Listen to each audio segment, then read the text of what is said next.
Je me souviens de la sensation des carreaux glacés contre mes genoux, cette nuit-là, froid, un peu collant, comme s'il n'avait rien à faire dans un appartement où trônaient des crucifix au mur et des livrets de messe posés sur la table basse. J'avais 14 ans et je tremblais, la peau sous mes yeux me brûlait d'avoir trop pleuré. J'avais fermé la porte à clé, non pas parce que quelqu'un frappait jamais, mais parce que j'avais besoin d'un endroit, un seul, où les mains de Patrice ne pouvaient pas m'atteindre. Mon beau-père.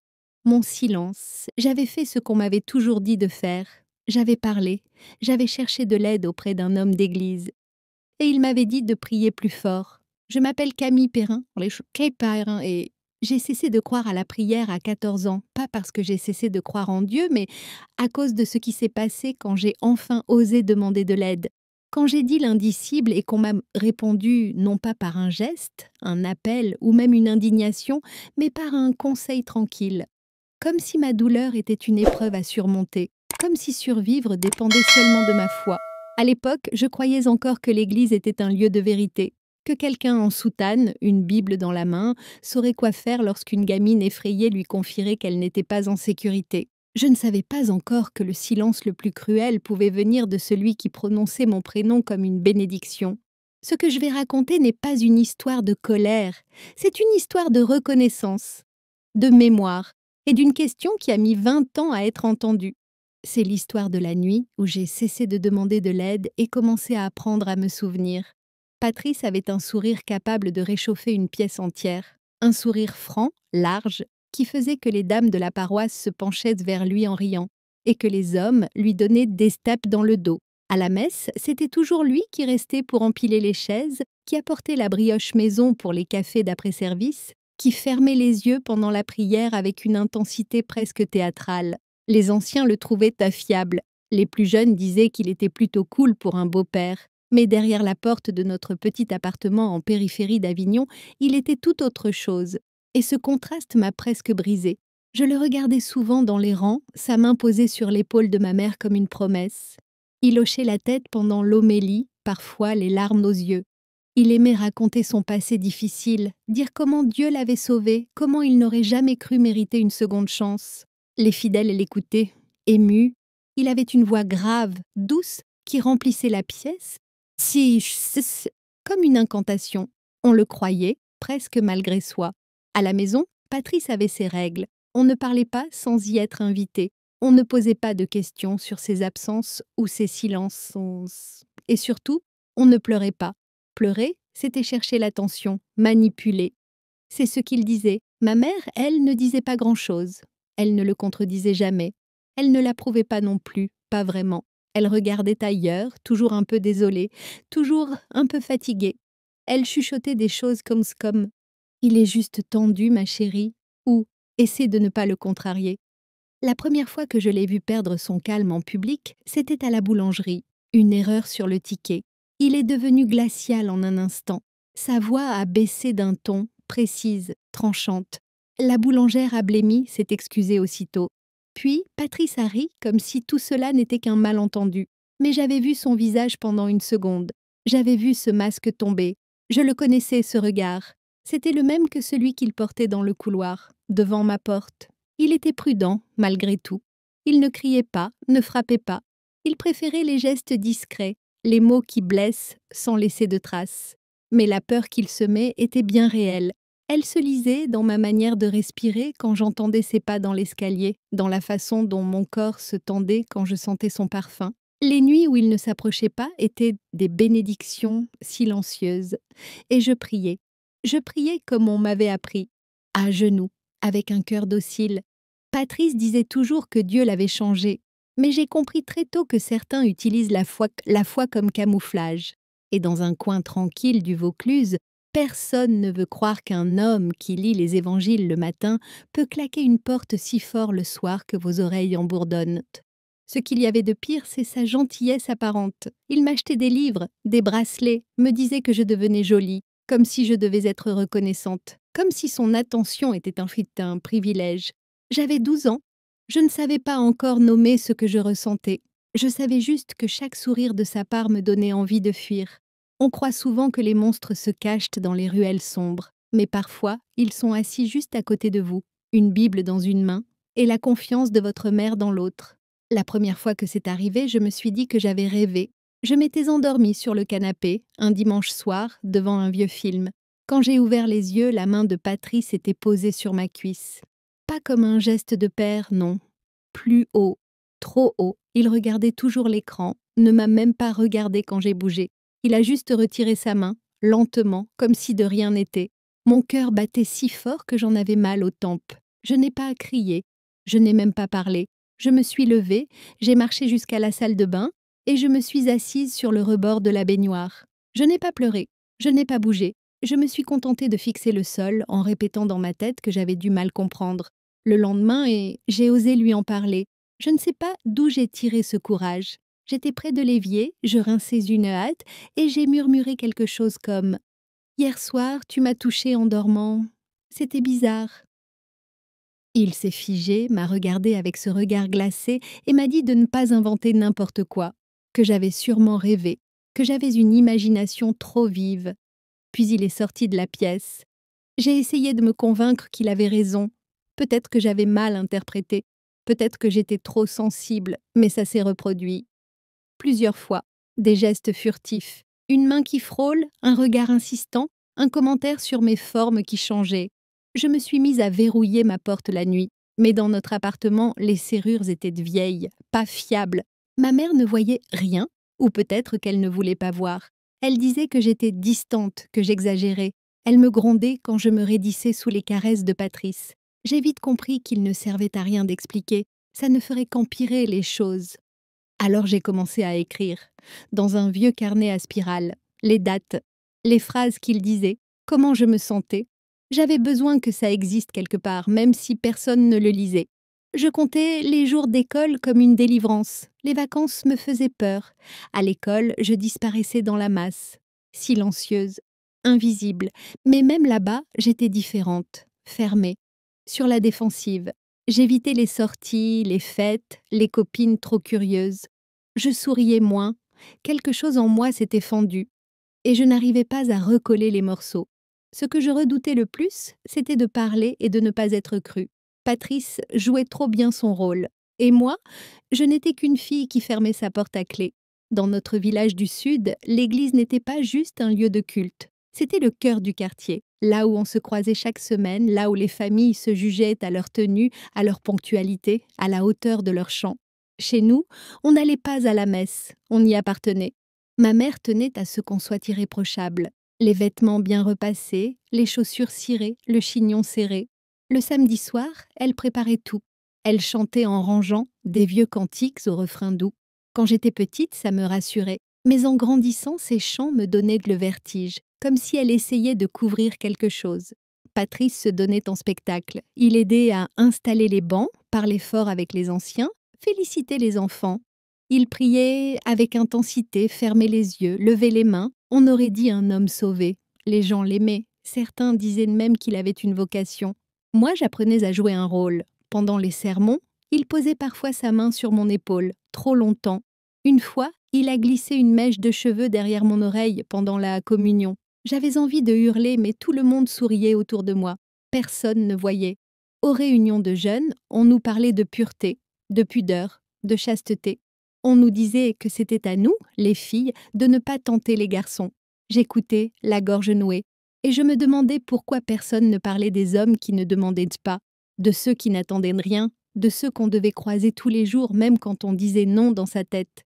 Alors j'ai continué à me taire. J'ai appris à baisser les yeux au bon moment, à sourire juste assez, à réciter les versets avec conviction. Tout ça, c'était devenu une armure, une manière de survivre.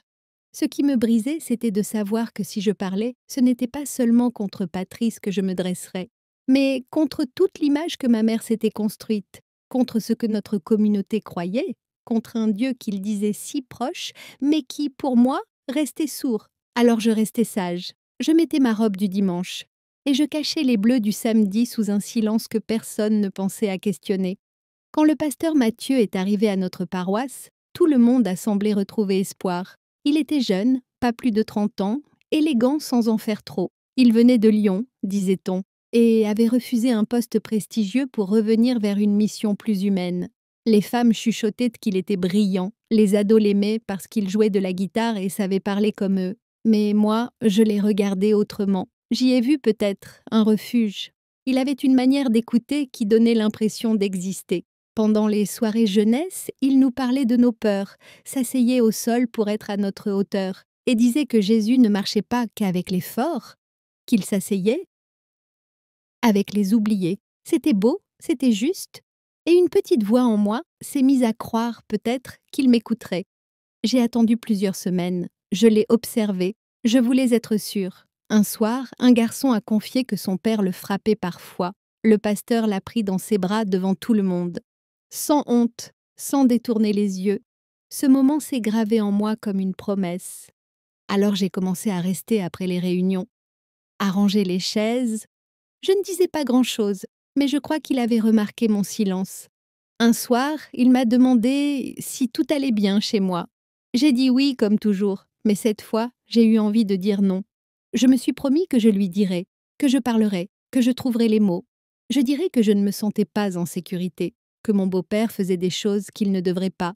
Je n'utiliserai pas le mot agression, j'en avais trop peur, mais je dirais assez pour qu'il comprenne. Je voulais croire qu'il était différent, que Dieu l'avait mis là pour les filles comme moi, que, cette fois, quelqu'un ne détournerait pas le regard. Mais la foi, parfois, est un fil fragile. Et j'étais déjà tombée trop de fois dans le vide du silence. C'était un mercredi soir d'octobre. L'air sentait le café réchauffé et les bancs humides. Après la réunion des jeunes, pendant que les autres sortaient en riant vers le parking, je suis restée. Je traînais près du piano, le cœur serré, les mains moites. Le pasteur Mathieu rangeait des chaises pliantes quand je me suis approchée. Ma voix tremblait quand je lui ai dit que j'avais besoin de lui parler, juste un instant. Il m'a souri et a dit bien sûr, comme il le faisait toujours, et m'a suivi dans un coin, près du tableau d'affichage. Les mots ne sortaient pas comme je l'avais prévu. J'ai dit qu'il se passait des choses chez à la maison, que mon beau-père me mettait mal à l'aise, qu'il me touchait parfois, et que je ne savais pas quoi faire. Je n'ai pas parlé longtemps, mais j'ai vu son regard changer. Il avait compris, même sans tous les détails, il avait compris. Il ne s'est pas figé, il n'a pas eu l'air choqué. Il m'a regardé avec sérieux, puis il a dit « Je t'entends, Camille, mais tu sais, quand une famille est affaiblie, le diable y trouve sa place.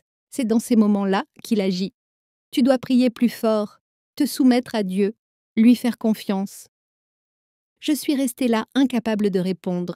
J'avais imaginé toutes sortes de réactions, la surprise, l'inquiétude, peut-être même qu'il appelle quelqu'un, mais pas ça. Il n'était ni en colère ni inquiet. Il était calme, trop calme, comme si ma douleur n'était qu'un obstacle sur le chemin de la foi. Je lui ai demandé s'il allait en parler à quelqu'un. Il m'a répondu que si je croyais vraiment au plan de Dieu, je comprendrais que parler contre ma famille ne ferait qu'aggraver les choses. Il a dit que la guérison passait par la foi, que Dieu agissait quand on arrêtait de résister. J'ai hoché la tête, comme si j'étais d'accord, mais à l'intérieur, quelque chose s'effondrait. Je suis rentrée à pied, en silence. J'ai pris le chemin le plus long pour éviter de rentrer trop vite. Une fois dans la salle de bain, j'ai verrouillé la porte et je me suis assise sur le carrelage froid, mes genoux repliés, mes mains sur la bouche pour étouffer mes sanglots. J'avais dit la vérité, j'avais demandé de l'aide et pourtant rien n'avait changé. Les jours qui ont suivi ma confession au pasteur Mathieu ont été étrangement calmes. Trop calmes. Je m'attendais à quelque chose, un appel, une visite, une confrontation. Mais il n'y a rien eu, pas un mot, pas un sermon sur le devoir de protéger. Rien. Je le voyais toujours, chaque dimanche. Il me saluait d'un signe de tête, parlait à la foule avec la même passion, posait les mêmes chiantes questions sur la foi et la confiance. Mais il ne m'a plus jamais parlé en privé. Il ne m'a pas rappelé à la fin d'un culte. Ne m'a jamais demandé comment j'allais. J'ai arrêté d'aller aux soirées des jeunes. J'ai dit que j'étais trop occupée. Ma mère n'a pas insisté. Patrice, lui, n'a rien remarqué. Je regardais parfois par la fenêtre pendant qu'il partait à l'église. Et plus je m'éloignais, plus je me sentais étrangère à ce monde, comme si je n'y avais jamais eu ma place. C'est à ce moment-là que j'ai cessé de prier, pas par révolte, par vide. Je faisais semblant lors des repas, je baissais la tête pendant les fêtes religieuses, mais il n'y avait plus rien. Mes prières étaient devenues des silences, mes silences des murs. Je n'ai plus parlé à personne, ni à une amie, ni à une conseillère, ni même à moi-même. J'ai enfoui tout ça comme on referme une boîte trop pleine. Et j'ai continué, jour après jour, comme si ça suffisait à tenir debout. Mais certains soirs, en m'endormant, les mots du pasteur me revenaient en boucle. Prier plus fort, se soumettre, faire confiance. Et une partie de moi le croyait encore. Peut-être que je n'avais pas assez prié. Peut-être que c'était moi, le problème. Il m'a fallu des années pour comprendre. Le silence n'est pas un signe de sagesse. La foi, sans action, n'est qu'un masque. Et parfois, ceux qui blessent le plus fort sont ceux qui vous demandent de souffrir au nom du sacré. À 16 ans, je savais comment marcher sans faire grincer le parquet, comment fermer les portes sans bruit, comment baisser les yeux à table. Patrice ne m'effleurait presque plus, peut-être parce que j'étais devenue trop grande, ou peut-être qu'il avait trouvé ailleurs ce qu'il cherchait. Mais la peur ne m'avait jamais quittée. Elle s'était installée en moi, silencieuse, permanente. J'ai eu mon bac un peu en avance, sans fête, sans photo, juste une poignée de main du proviseur et un retour en voiture dans le silence. Ma mère m'a félicité à peine, m'a rappelé de remercier Patrice pour m'avoir prêté sa voiture. J'ai marmonné quelque chose, et le soir j'ai commencé à préparer mes affaires. 2 sacs poubelles cachés dans le fond de l'armoire. Le jour où je suis partie, personne n'a essayé de m'en empêcher. J'ai dit que je partais pour mes études, mais c'était faux. J'avais juste besoin de partir. Une amie m'a accueillie sur son canapé pendant 1 mois. J'ai trouvé un boulot dans un petit resto. J'ai mis de côté, puis j'ai loué une chambre dans une colocation au bord de Montpellier, sans laisser d'adresse, sans laisser de mots. Les années ont passé, je travaillais beaucoup, je payais mes factures, je faisais profil bas. Et petit à petit, j'ai recommencé à respirer. Je ne parlais pas de Patrice, ni du pasteur. Je disais que ma famille m'était compliquée, les gens hochaient la tête. Je ne voulais pas leur pitié, je voulais juste la paix. J'ai essayé la thérapie 1 fois. Je suis restée 10 minutes dans la salle d'attente, puis je suis partie. Je n'étais pas prête. Comment dire l'indicible à quelqu'un que je ne connaissais pas? Alors j'ai gardé tout ça en moi, comme un secret devenu trop lourd. Mais j'ai commencé à vivre, à faire des promenades, à rire avec des collègues, à me sentir normale. Pourtant, le passé ne disparaît jamais vraiment. Le silence, même bien rangé, finit toujours par revenir frapper. Je n'avais pas prononcé le nom de Patrice depuis des années. C'était devenu un réflexe. Ne pas le dire, ne pas y penser. Et puis un jour, en scrollant sur les réseaux, une photo m'a glacée. Patrice, devant un panneau d'église, un sourire aux lèvres. À ses côtés, une femme et 2 fillettes blondes, 11 et 13 ans peut-être. La légende disait « Heureux d'avoir rejoint la communauté de Saint-Antoine ». Mon cœur s'est arrêté. J'ai cliqué. Son profil était rempli de versets, de photos de groupes paroissiaux. Il s'était remarié, avec une veuve, encore 2 jeunes filles sous son toit. Je suis restée longtemps à regarder cette image. Mon café refroidissait. Mon appartement me semblait trop petit, trop silencieux. Et en moi, une colère sourde, mélangée à une honte que je ne comprenais pas. J'avais fui. J'avais survécu, mais je ne l'avais pas empêché. Cette nuit-là, j'ai sorti la boîte en carton cachée sous mon lit, mes vieux carnets, les pages pliées, les mots tremblants. Je les ai relus tous, et tout m'est revenu, les portes fermées, les regards, les prières étouffées. J'ai imprimé mes notes, récupéré un vieux message vocal qu'il m'avait laissé. J'ai préparé un dossier. Cette fois, je n'étais plus une gamine. J'étais prête à parler. Le lendemain, j'ai appelé le tribunal de Nîmes. J'ai demandé à signaler des abus passés. Une dame m'a écoutée avec douceur. Elle a pris note, m'a promis un suivi. Quand j'ai raccroché, je suis restée un moment assise, les mains sur les genoux. J'attendais que la honte revienne, mais elle n'est pas revenue. Pas comme avant. Ce que j'ai ressenti, c'était autre chose. Pas de la colère, pas de la paix, de la clarté. Je ne savais pas ce qui allait suivre, mais j'étais sûre d'une chose. Je ne laisserai plus ces filles grandir dans le silence. Rencontrer la procureure n'a pas ressemblé à ce que j'avais imaginé. Je portais mon chemisier le plus sobre, le dossier bien rangé sous le bras, chaque page imprimée, annotée, prête à être remise. Le bâtiment du tribunal, aux murs gris et impersonnels, sentait le plastique, le papier froid et le café réchauffé. Une femme m'a accueillie, elle s'appelait Lise. Elle était juriste assistante. Pas procureure, mais chargée de m'accompagner dans la démarche. Sa voix était neutre, stable, pas distante, juste posée. Nous nous sommes installés dans une petite pièce sans fenêtre. Je lui ai tendu les carnets, le message vocal, les captures d'écran. Elle les a examinés lentement. Elle m'a posé des questions précises, jamais brutales, des dates, des noms. J'ai tout raconté, ce que Patrice avait fait. Combien de temps ça avait duré, l'absence de réaction de ma mère, la conversation avec le pasteur Mathieu. Elle a noté page après page. Quand j'ai mentionné le pasteur, elle a brièvement relevé les yeux, mais n'a rien dit. Plus tard, un substitut du procureur est entré. Il m'a salué poliment, m'a serré la main sans empressement. Il m'a expliqué ce que signifiait une plainte pour abus sexuels anciens. En langage juridique, on parlait de faits prescrits ou difficilement établissables. Les souvenirs s'effacent, les preuves matérielles manquent, les témoins hésitent. Il m'a dit que ce type de dossier était rarement mené jusqu'au tribunal, mais que mon témoignage comptait, que mon dossier serait conservé, étudié, que s'il trouvait un schéma ou d'autres signalements, il pourrait rouvrir l'enquête. Le mot qu'il a employé, c'était « schéma ». Ça m'a glacée, parce qu'il avait raison. Ce n'était pas un accident, c'était répétitif, calculé, organisé, un comportement rodé. Dans les semaines suivantes, j'ai reçu des nouvelles. Ils avaient interrogé d'anciens membres de la paroisse. Certains se souvenaient de Patrice comme strict mais respectueux. D'autres ne se rappelaient de rien. Personne n'avait vu quoi que ce soit. Personne n'avait entendu. Et sans témoignage récent, la justice ne pouvait pas aller plus loin. Dossier jugé, trop fragile pour être poursuivi. Je n'ai pas pleuré, je m'y attendais. Le système ne sait pas quoi faire des cicatrices si anciennes. Il reconnaît les plaies fraîches. Les miennes, on les avait laissées refermer à vif. Mais j'ai demandé à ce que tout reste dans leur dossier. Mon témoignage, mes preuves, mon nom. Ce qui me hantait le plus, ce n'était pas le silence de Patrice. C'était celui du pasteur Mathieu. Personne n'en avait parlé. Personne ne s'était demandé pourquoi un homme d'église avait entendu un appel au secours et n'avait rien fait. Je portais encore cette question, pas parce que j'attendais la loi, mais parce que je n'avais pas terminé. Certaines choses, peu importe les années écoulées, méritent d'être dites, en pleine lumière, entendues, même si personne ne répond. Même après que la procureure m'a annoncé que l'affaire ne serait probablement pas poursuivie, un nom continuait de me hanter, le pasteur Mathieu. Je revoyais son visage, ses mots résonnaient encore dans ma mémoire comme une vieille chanson qu'on n'arrive pas à éteindre. « Soumets-toi à Dieu », prie plus fort.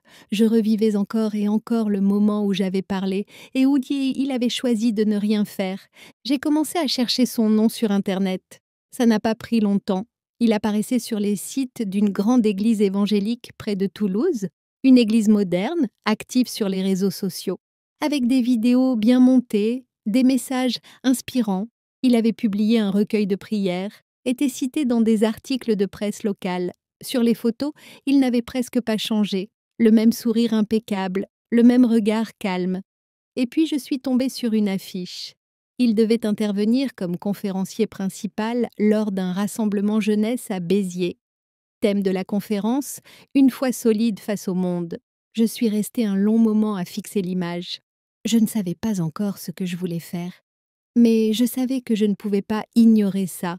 Rien que l'idée d'être dans la même pièce que lui me donnait la nausée. Mais au fond de moi, une autre sensation grandissait.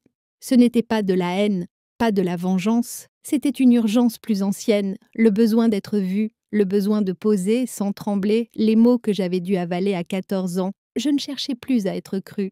Je voulais qu'il sache que je n'avais pas oublié. Alors j'ai réservé ma place, choisi un siège au premier rang. Je n'en ai parlé à personne.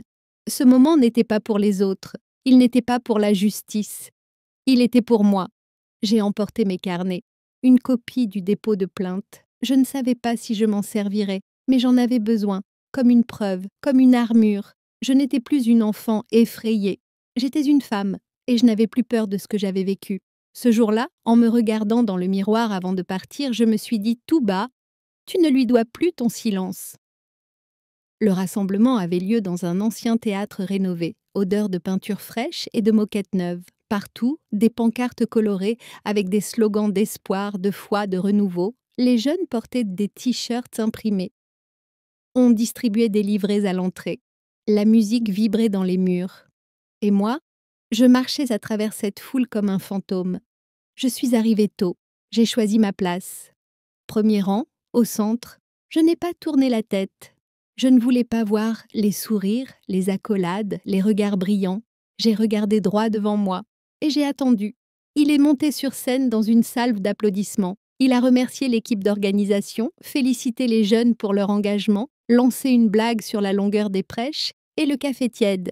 La salle riait, puis il a ouvert sa Bible et le ton a changé.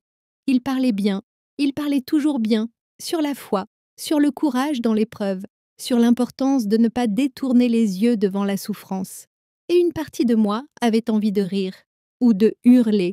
Il disait que Dieu marchait avec les brisés, mais il avait détourné le regard quand moi, à 14 ans, j'étais venue brisée. À la fin, il a ouvert le micro pour les questions. J'ai levé la main, mon cœur battait à mes oreilles, mais ma voix ne tremblait pas. Je lui ai demandé ce qu'il dirait aujourd'hui à une adolescente qui serait venue le voir pour lui dire que son beau-père la touchait, qu'elle avait peur, et qu'on lui avait répondu de prier. La salle s'est figée, tous les regards se sont tournés vers moi. Il a plissé les yeux. Il ne me reconnaissait pas. Alors j'ai dit mon nom. Son visage a changé, juste une seconde. Une ombre espacée dans ses yeux. Une hésitation. Sa bouche s'est ouverte, mais aucun son n'en est sorti. Je ne l'ai pas laissé continuer. Je me suis levée, j'ai tourné les talons et je suis sortie. Dans le hall, mes jambes tremblaient, mais quelque chose en moi était léger. J'avais attendu ce moment toute ma vie et je l'avais traversé, debout, libre. Je n'avais pas besoin qu'il me croie, pas besoin qu'il s'excuse. J'avais repris ma voix et elle m'appartenait à nouveau. Après le rassemblement, personne ne m'a appelé, aucun message, aucun mot. Et je ne l'attendais pas. Le silence du pasteur Mathieu était le même qu'il avait toujours été, sauf que cette fois, il ne m'appartenait plus.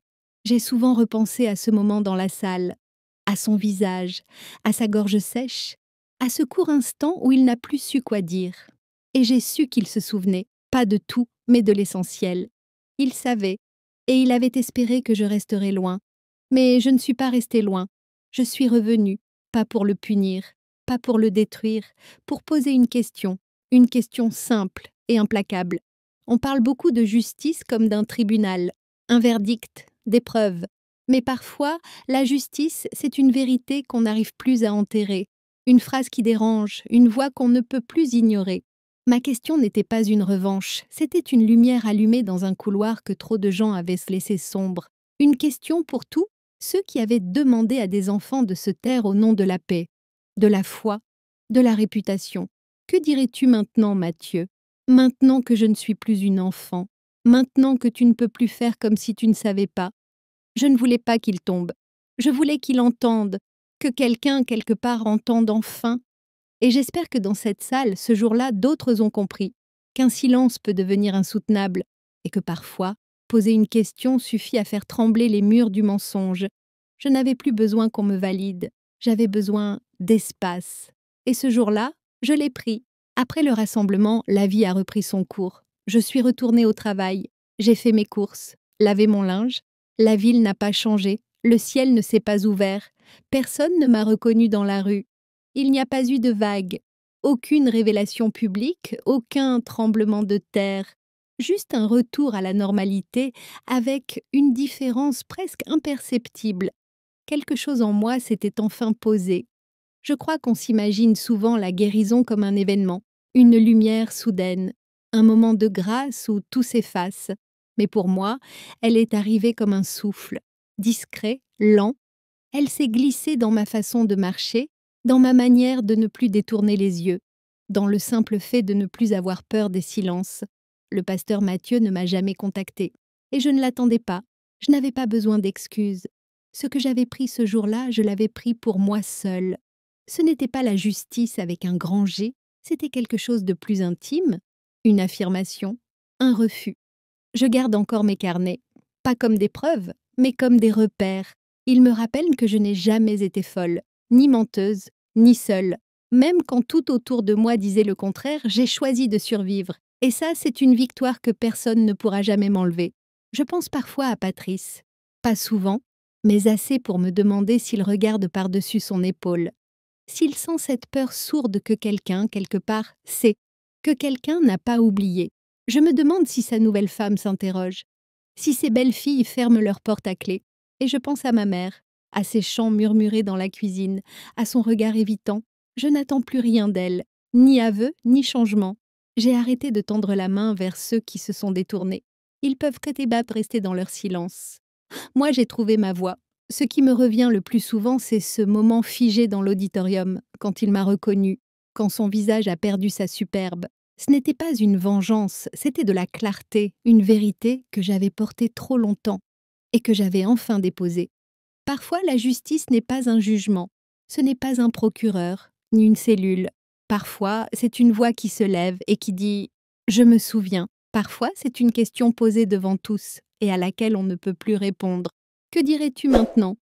Et parfois, la seule réponse, c'est le silence qui suit. Un silence que je ne porte plus. Un silence que j'ai laissé derrière moi, définitivement.